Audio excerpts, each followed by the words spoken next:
जय श्री राम दोस्तों, आप देख रहे हैं YouTube चैनल ज्ञान स्टार प्लस।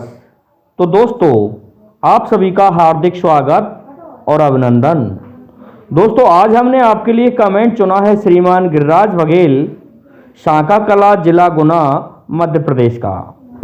और गिरिराज बघेल जी लिखते हैं कि बर्बरी के पास जो 3 बाण थे वो उसे कहां से प्राप्त हुए थे, भगवान श्री कृष्ण ने उनका आशीष क्यों लिया और बाण हाथों से क्यों नहीं चले। देखते हैं दोस्तों इस कमेंट का उत्तर। लेकिन इससे पहले जो भाई हमारे चैनल पर नए हैं उन भाइयों से मेरा निवेदन है कि वे भाई हमारे चैनल को सब्सक्राइब जरूर कर दें। देखिए दोस्तों, आते हैं मूल कथा वस्तु पर कि क्या हुआ।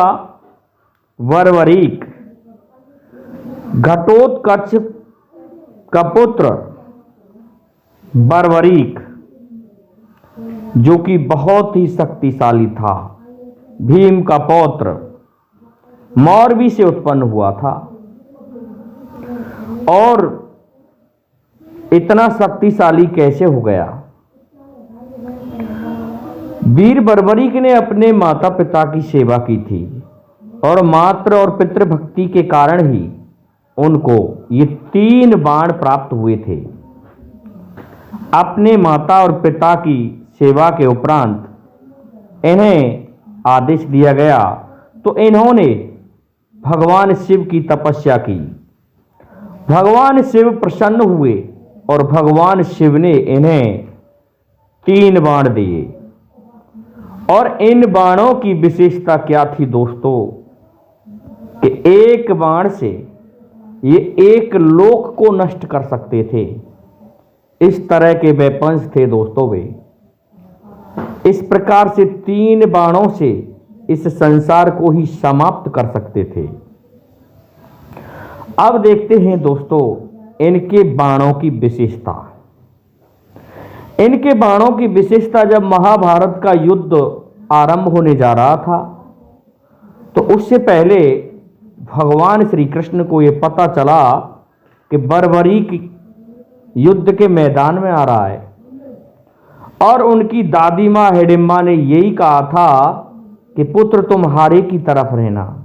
इसीलिए तो कहते हैं दोस्तों कि हारे का सहारा बाबा खाटू श्याम हमारा। दोस्तों, अपनी दादी माँ की आज्ञा के अनुसार वो चल देता है कि जिसकी हार होगी मैं उसी का पक्ष लूंगा। क्योंकि हिडिंबा ये समझ रही थी कि पांडव 5 हैं और कौरव 100 हैं, तो निश्चित है पांडवों की हार होगी। इसलिए हमारा पुत्र बर्बरीक पांडवों को जिता देगा। लेकिन उसे यह नहीं पता था कि स्वयं नारायण जिसके रथ पर सवार हैं, भला उसे कौन मार सकता है। संसार का स्वामी, संसार का मालिक, जो कि रथ पर विराजमान है। दोस्तों, ये सोच करके कि मैं हारे का पक्ष लूंगा, बर्बरीक जा रहा था।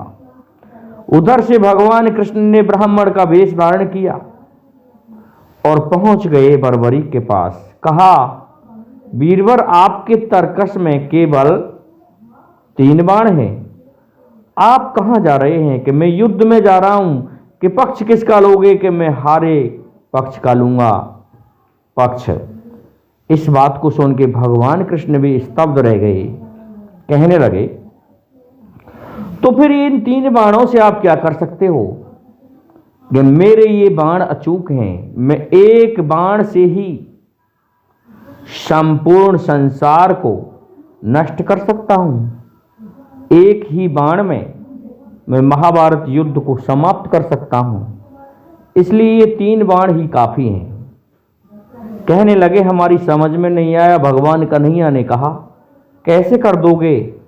क्या आप परीक्षा लेना चाहते हो? कि हाँ। तो जब परीक्षा ली गई कि ये जो सामने बरगद का पेड़ दिखाई दे रहा है हमारे सर पर, मैं इसके प्रत्येक पत्ते को एक ही बाण से छेद सकता हूं। तो एक बाण का उन्होंने प्रयोग करके दिखाया। भगवान कृष्ण ने एक पैर को एक पत्ते को अपने पैर के नीचे दबा लिया तो बर्बरीक ने जैसे ही अपना बाण चलाया तो समस्त पत्तों का छेदन करते हुए वह बाण अंत में भगवान कृष्ण के पैर में होके और उस पत्ते में जाके लगा, छिद गया। भगवान ने पैर को हटा लिया। भगवान कृष्ण समझ गए कि ये किसी को नहीं छोड़ेगा, ये अचूक योद्धा है। दोस्तों, भगवान कृष्ण ने कहा कि आप बाणधारी तो ऐसे हैं, लेकिन दानवीर कैसे हैं? कहने लगे, प्रभु आपको जो चाहिए मैं दे सकता हूं, क्या आप मुझे वचन दे दीजिए। दोस्तों, वचन ले लिए थे कि अपना सर दे दो, इसलिए वो शीश के दानी भी कहलाए। अपना शीश भगवान के लिए दान में दे दिया। दोस्तों, भगवान श्री कृष्ण ने प्रसन्न होकर ये कहा था कि बर्बरीक, तुम कलयुग में मेरे नाम से पूजे जाओगे, इसलिए उनका नाम खाटू श्याम पड़ा। खाटू श्याम बाबा की जय। दोस्तों, खाटू श्याम के लिए ये वरदान था कि तुम्हारी कलयुग में पूजा होगी। जो भी तुम्हारे यहाँ जो जैसी इच्छा लेकर के आएगा, आप उसकी इच्छा भी पूर्ण करोगे। दोस्तों, खाटू श्याम बाबा के पास जैसी इच्छा लेके जाते हैं, उसकी अवश्य पूर्ति होती है। अब बात रही कि ये पूर्व जन्म में कौन था। देखिए दोस्तों, जब पृथ्वी पर भार बढ़ गया तो ब्रह्मा आदि समस्त देवताएं ये निर्णय कर रहे थे कि अब प्रभु से कहें कि वो अवतार धारण कर लें, क्योंकि इस पृथ्वी पर बोझ बढ़ चुका है और पृथ्वी का भार हरण करने के लिए प्रभु को अवतार लेना पड़ता है। दोस्तों, ये सुवर्चा नाम का एक यक्ष था, ये बहुत बलवान था। इसने कहा कि इस छोटे से कार्य के लिए प्रभु पृथ्वी पर जाएंगे, यदि आप आज्ञा दें तो पृथ्वी का भार तो मैं ही हरण कर दूंगा। इस पर ब्रह्मदेव नाराज हो गए और ब्रह्मदेव ने इसे कह दिया, श्राप दे दिया कि जब प्रभु पृथ्वी पर आएंगे और महाभारत का युद्ध होगा, उससे पहले तुझे तेरा शीश उनके लिए देना पड़ेगा, तेरा शीश काट लेंगे वो। दोस्तों, इसलिए ये पूर्व जन्म के यक्ष थे। तो बर्बरीक बड़ा ही बलवान और शिव भक्त था। इसने 108 शिवलिंगों की पूजा की थी दोस्तों, और 9 देवियों को भी इसने ही पूजा करके प्रसन्न कर लिया था। जब बर्बरीक का सर काट दिया गया तब 9 देवियां प्रकट हुई थीं और कहने लगी कि बर्बरीक, ठीक है, तुम्हारा उद्धार हुआ। और दोस्तों, बर्बरीक उसी दिन से उसका शीश महाभारत युद्ध देखने के लिए उसी वृक्ष पर टांग दिया गया और उसने महाभारत का युद्ध देखा। फिर भी ऐसा योद्धा था कि जैसे भी युद्ध होने को होता कि वो हंस जाया करता था। हंसने मात्र से ही ऐसा लगता था पता नहीं क्या होने जा रहा है, सभी सेनाएं वापस हो जाती थीं, महाभारत का युद्ध होता ही नहीं था। भगवान ने बड़ी चालाकी से चढ़ करके बर्बरीक के शीश पर एक गंदा कपड़ा रख के उसको हंसने से बंद किया, नहीं तो दोस्तों बर्बरीक हंसने से ही युद्ध को टाल देता था।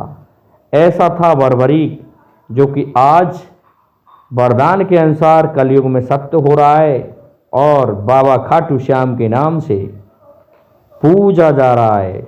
दोस्तों, मैं समझता हूँ आपकी समझ में ये वीडियो आया होगा, इसलिए अब आप सभी से मेरा निवेदन है कि आप हमारे इस वीडियो को लाइक, शेयर और सब्सक्राइब कीजिए, साथ ही बेल आइकन को भी प्रेस कर दीजिए, जिससे कि आने वाले वीडियो का नोटिफिकेशन आपको मिलता रहे। दोस्तों, जय हिंद, जय भारत, जय जय श्री राधे, जय जय श्री राम।